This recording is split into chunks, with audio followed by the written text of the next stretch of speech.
दोस्तों, आज हम पढ़ेंगे महाजनपद काल के बारे में। ये बहुत ही इम्पोर्टेंट है। आइए चलते हैं।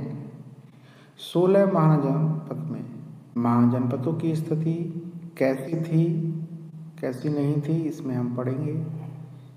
कबीला, ग्राम,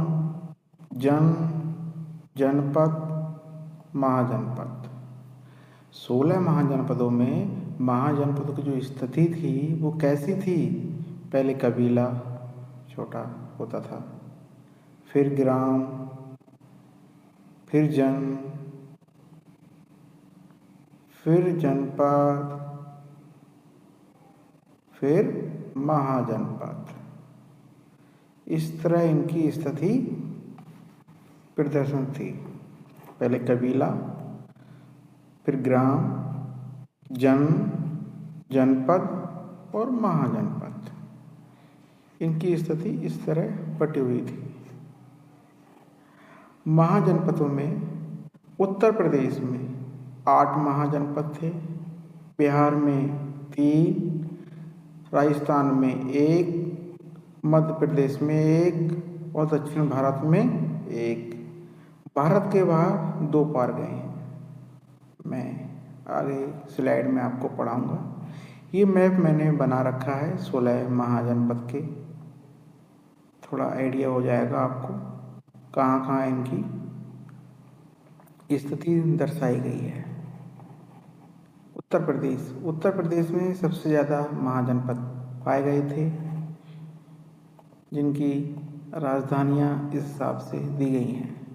देखिए, अंग महाजनपद अंक की थोड़ा सा विजुअली कम होगा, बट दिख रहा होगा स्क्रीन पे आपको।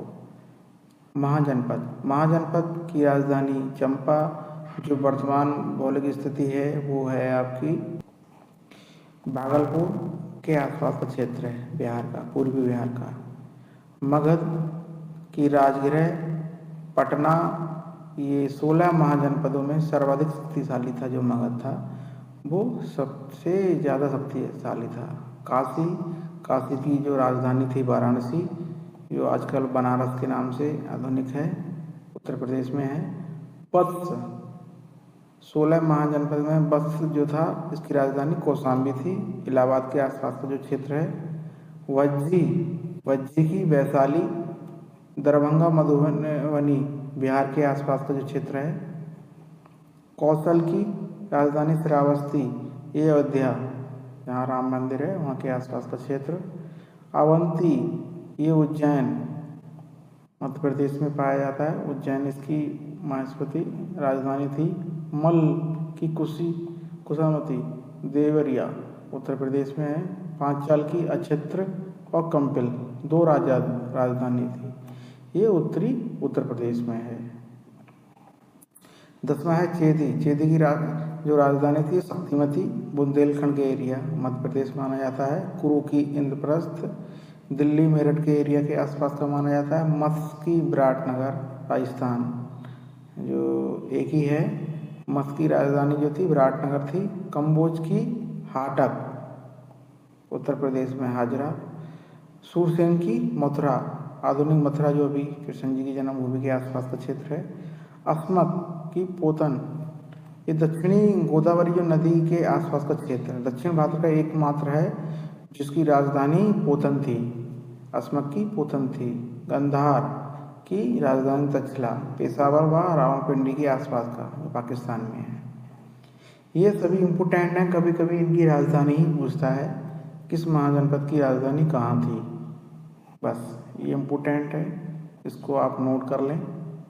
और चलिए अगली स्लाइड पे चलते हैं। ये थोड़ा सा मैंने मैप लगा रखा है। ये 16 महाजनपद थे, इनकी एक स्थिति मैंने दर्शा रखी है कहाँ कहाँ पे है।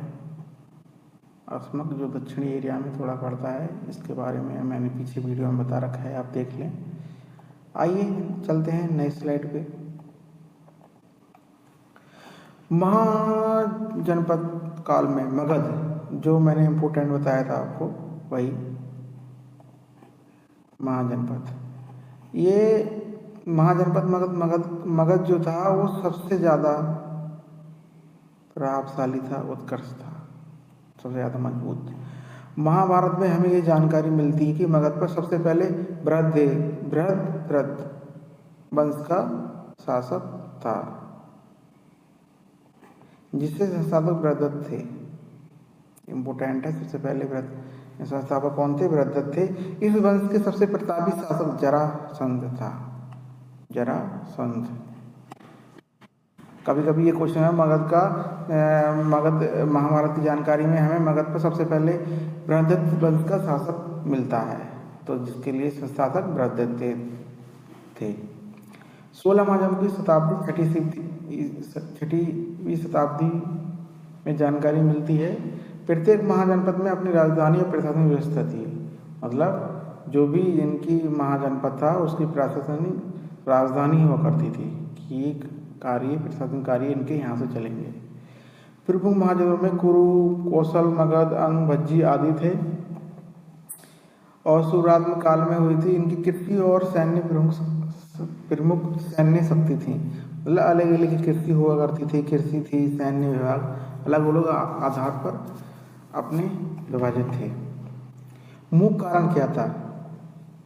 16 महाजनपदों का मुख्य कारण कृषि के लिए खोज अपनी हुई थी। कृषि के अत्यधिक उत्पाद, आर्थिक विकास, रक्षा, वन, व्यापार में वृद्धि और सामाजिक विस्तार। ऐसे समझिए जो मगध था वो आसपास जो दोआब क्षेत्र थे, कृषि, उपजाऊ मिट्टी, उपजाऊ सुरक्षा, वन सब तरफ से सुरक्षित थे, इसलिए प्रमुख कारण है इसके। आइए नए स्लाइड पे चलते हैं हम लोग। ऐतिहासिक प्रमाण के अनुसार महाजनपद पर कुल 7 राजवंशों ने शासन किया है। एक इसकी ट्रिक है, हसीन मासूक 7, हसे हरेक वंश, सी से शिशुनाग वंश और ना से नंद वंश, माँ से मौर्य, सु से शुंग वंश, का से कर्ण वंश, सा से सातवाहन वंश।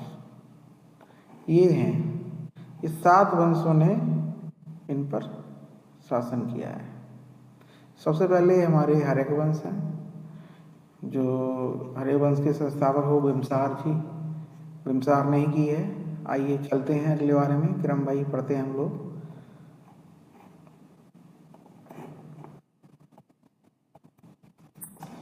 हर्यक वंश, बिम्बसार, अजातशत्रु, उदयन और नागशक, ये 4 हैं। इनके बारे में हम नेक्स्ट स्लाइड पर चढ़ते हैं, पढ़ते हैं। हर्यक वंश, हर्यक वंश जो 544 ईसा पूर्व से 412 ईसा पूर्व तक माना जाता है। हर्यक वंश के संस्थापक बिम्बसार। कई बार क्वेश्चन पूछा गया है हर्यक वंश के संस्थापक बिम्बसार। इनकी प्रारंभिक राजधानी गिरिव्रज थी। गिरिव्रज प्रारंभिक राजधानी गिरिव्रज थी और बाद में इन्होंने राजगृह को बनाया। मतलब पहली जो राजधानी गिरिव्रज थी और बाद में इन्होंने राजगृह को बनाया। बिम्बसार ने अपने विवाह के माध्यम से ही अपनी साम्राज्य फैलाया। मतलब शादियाँ उन्होंने 3 शादियाँ करी, तो इन्हें दहेज में प्रांत वगैरह जो भी इनके साम्राज्य थे वो मिलते रहे। पहला विवाह इन्होंने कौशल राज की पुत्री प्रसन्नजीत की बहन महाकौशला देवी से किया, जिसमें उन्हें काशी प्राप्त हो गया। देख रहे हैं आप, कौशल राज की पुत्री प्रसन्नजीत की बहन से महाकौशला से शादी की इन्होंने और काशी प्राप्त कर लिया। दूसरा विवाह चेलना से किया, ये वैशाला की लिच्छवी की राजकुमारी थी। ठीक है। तीसरा विवाह इन्होंने खेमा पंजाब के भद्र कुल की राजकुमारी से किया। बिम्बसार ने अंको से किया, यहाँ से भी उन्होंने अपना कुछ ना कुछ लिया ही होगा। और बिम्बसार के अंग को जीता, बिम्बसार ने अंग को जीता और अजातशत्रु को सेनापति बनाया। जब बिम्बसार ने अंग को जीता तब वहाँ का सेनापति किसे नियुक्त किया था? अजातशत्रु को सेनापति बनाया। इसी ने बाद में अपने पिता की हत्या कर दी। नेक्स्ट पार्ट में पढ़ेंगे हम लोग। अजातशत्रु को बनाया। इसके समय अवंती के जो राजा थे बिंबिसार के टाइम में ही अवंती के जो राजा प्रद्योत पांडु रोग से ग्रस्त हो गए, बीमारी हो गई इन्हें। तो उन्हें ठीक करने के लिए बिंबिसार ने अपने वैद्य जो जीवक था उनको भेजा और वो ठीक भी हो गए। तो कई बार क्वेश्चन ये पूछा था बिंबिसार ने अपना जीवक वैद्य का नाम क्या था, तो जीवक, जीवक का काफी नाम आता है, जो वैद्य थे वो जीवक थे। और इसमें इम्पोर्टेंट यही है कि हरेक वंश के संस्थापक बिंबिसार थे। इनकी राजधानी गिरिवज थी। गिरिवज के बाद में राजगिरह बना दी। इन्होंने विवाह से ही अपना सबसे बड़ा साम्राज्य विस्तार बिंबिसार किया। बिंबिसार ने 3 विवाह किए, ये मैंने पढ़ा रखा है आपको, माँ के कौशला देवी से किया, चेनलाथ से किया और पंजाब की 6 राजकुमारी से किया और अंक को जीता। तो इनका सेनापति जो बनाया अजातशत्रु को बनाया। ठीक है, अगले चलते हैं।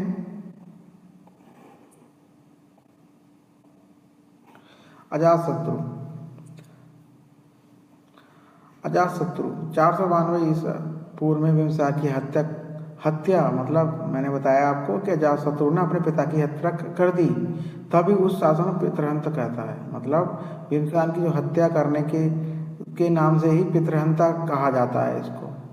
इसने भी अपने पिताजी को मारा, उसके बाद इनके भी लड़के ने मारा इनको, उदयन ने, तो वही है पितृहंता वंश कहा जाता है। अजातशत्रु का नाश करने वाला कहा जाता है, मतलब शत्रु को नाश करने वाला कहा जाता है। इनकी एक जिन्हें कुड़िक भी कहते हैं, अजातशत्रु को अन्य नाम से क्या कुड़िक नाम से भी पहचाना जाता है। अजातशत्रु काल में ही पहली बौद्ध संगीति हुई थी। पहली बौद्ध संगीति जो हुई थी वो अजातशत्रु काल में हुई थी। अजातशत्रु ने आक्रमण कर वैशाली को भी जीता। अजातशत्रु ने भी आक्रमण कर वैशाली को भी जीता और मगध में मिला लिया। 2 हथियार का जब जीतने के लिए 2 हथियार का प्रयोग करा हुआ, ये रथ मूसल का यूज हुआ था और महाशिला कट का यूज हुआ था। ये इम्पोर्टेंट है कि इसको याद कर लें किन किन हथियारों का प्रयोग हुआ था। रथ मूसल और महाशिला कट का यूज हुआ था। और इस वंश को उसी समय इसके शासन को पितृहंता वंश कहा जाता है। अजातशत्रु के शासनकाल को ही पितृहंता का काल कहा जाता है हरिक वंश में। आइए नेक्स्ट चलते हैं। कई बार ये पूछा जाता है कुड़िक, अजातशत्रु का अन्य नाम क्या है, तो कुड़िक नाम से जानते हैं। उदयन 461 ईसा पूर्व से 445 ईसा पूर्व। उदयन ने भी अपने पिता की हत्या की। क्या चल रहा है पता नहीं, वो उनको पिताजी को मार रहा है, वो लड़का हो रहा है तो अपने पिताजी को मार रहा है, यही चल रहा है। उदयन ने अपने पिता की हत्या की, इसलिए इसे भी पितृहंता कहते हैं। इसने गंगा और सोन नदी के संगम पर पाटली शहर बसाया था, जिसका नाम पाटलिपुत्र रखा गया। तो कई बार पूछा जाता है कि पाटलिपुत्र किसकी राजधानी थी, इसकी थी उदयन की। उदयन ने अपनी राजधानी राजगिरह से पाटलिपुत्र को बनाया। कई बार पूछा जाता है उदयन ने किया बनाया था पाटलिपुत्र को। उदयन के बाद उसका पुत्र नागदर्शन अगला शासक बना, परंतु ये अयोग्य था। इतना इसके अंदर बुद्धि नहीं थी कि अगले अपने हरेक वंश को बढ़ा सके, तथा इसकी हत्या उसके सेनापति सुसुनांग ने कर दी और एक नया वंश की स्थापना करी, सुसुनांग वंश की। तो सुसुनांग वंश की स्थापना करी। तो ये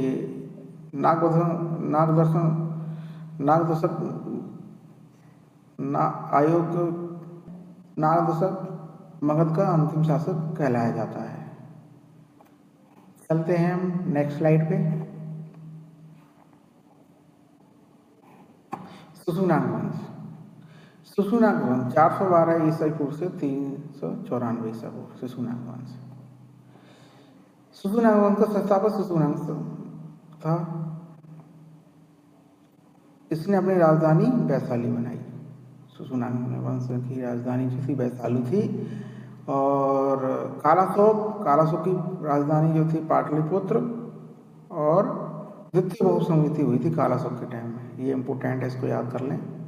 और नंदीबंधर अंतिम शासक था। शिशु नाग वंश का अंतिम शासक था नंदीवर्मन अंतिम शासक था, जिसकी हत्या महापद्म ने कर दी। समझ रहे हो? नंदीवर्मन अंतिम शासक था शिशुनाग वंश का, जिसकी हत्या महापद्म ने कर दी और नंद वंश की स्थापना कर दी बाद में। तो आइए अगले स्लाइड में चलते हैं हम लोग।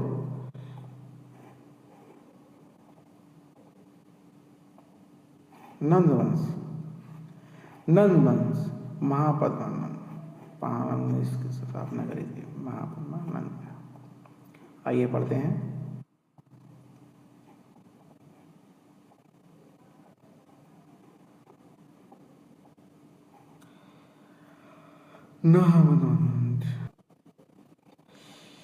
महापद्मा नंद 344 ईसा पूर्व से 326 ईसा पूर्व माना जाता है।